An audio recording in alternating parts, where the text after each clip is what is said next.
Terry, thank you very much for joining me for one of the Workforce Innovation and Development Institute's vlog series, which we've been doing over COVID. Hi, Micaela. Happy to be here. So I'm going to begin this conversation by acknowledging that we're both meeting on Aboriginal land and pay my respects to Australia's First People and acknowledge their elders past, present and emerging, and the contribution we need to make to investing in building those leaders for the future. So Terry, you're the CEO, you're now the CEO at Yooralla and took up that role 8 months ago, March, beginning of this year. Is that right? That's right, yeah, 1st of March. And prior to that, you've spent about 14 years in government, mostly in Victoria, I think. And the two most recent roles have been Deputy Secretary roles in the Department of Health and Human Services, one of which I worked with you previously as the Deputy Secretary for Strategy. And you had some really significant leadership role around the transformational work happening in out-of-home care. Interesting piece of it was an exciting time, and it was great to work with you on that. And yes, that was a really important piece of work that I was lucky to be involved in. So. Yeah, it was a great piece of work, Terry. I know there's a long way to go, but a great deal of effort has gone into improving the outcomes for children and young people out of home care. As well as that, you've got a real thread through your career of health administration and working in health services, and started out as a disability sector in the not-for-profit in Queensland. So it's a bit of a full circle coming back to being the CEO of Yooralla. How did you end up in this role, Terry? One of the things that we're really interested in talking to people about is their career pathways, and how do people end up in leadership roles in the community sector, and how do we think about being a bit more purposeful about that? So I'm really curious about how you ended up in this role. Oh, thanks, Micaela. I don't know whether I'm a good example of being purposeful, but let's explore the question a bit. I think most of us aren't. I think that's part of the lesson.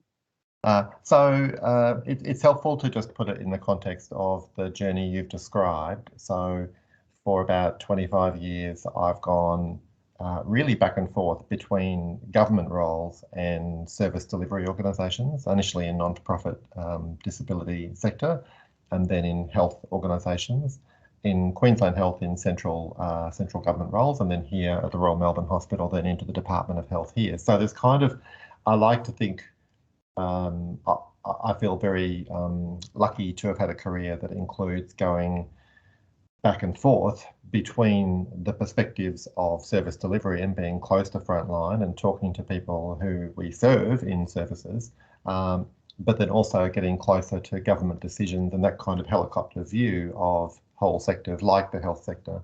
And I think those two perspectives have a lot to offer, and being able to experience both has been very important.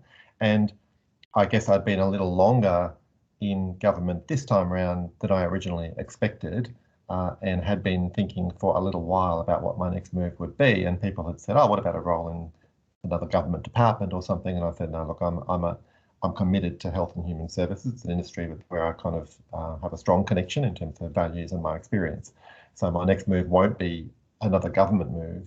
It'll be something a little closer to the front line and service delivery," but I wasn't quite sure exactly what.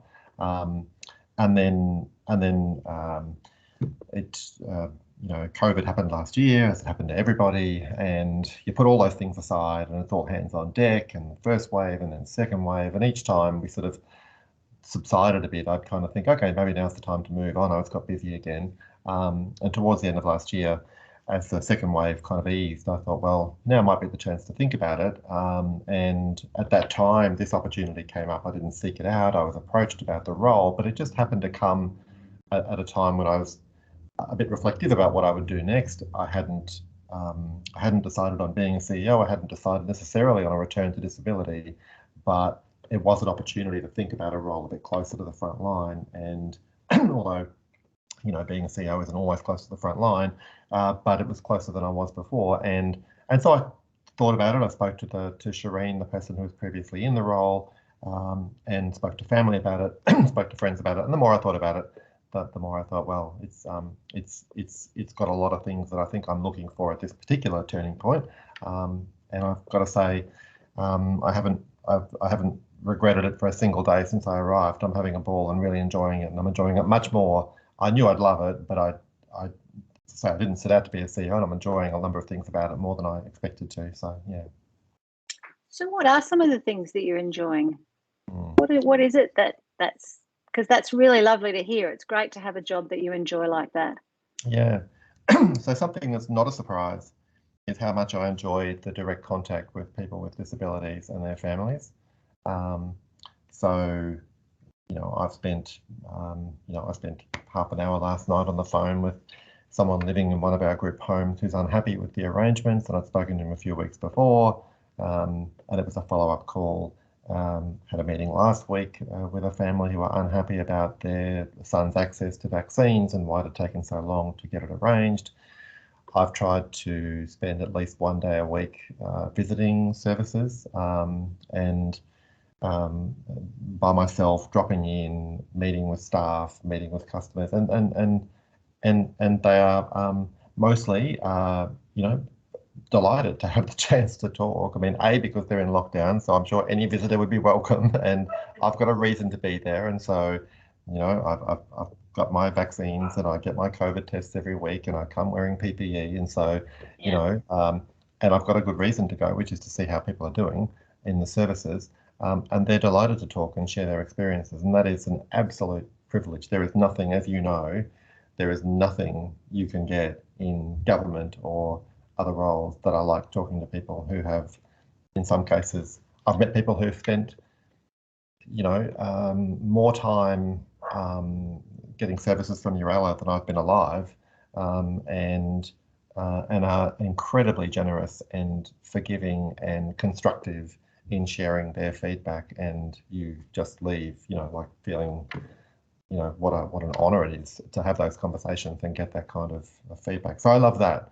And that doesn't surprise me. I knew I would love that, and I didn't get a lot of it in government, and it's great to be getting it. I like the mix of practical, operational issues and strategy. In the sense that there are short-term problems that just need to be solved, and I'm not the expert in any of them, but I do like being part of the problem solving with people who know what to do and are our direct care workers or their managers. I like working through those things, and that's very grounding, and it's good experience, and it gets the kind of problem solving part of your brain working. And it's nice to feel like you're improving services at the same time, or trying to. But I also like thinking about where Yooralla's going in the longer term.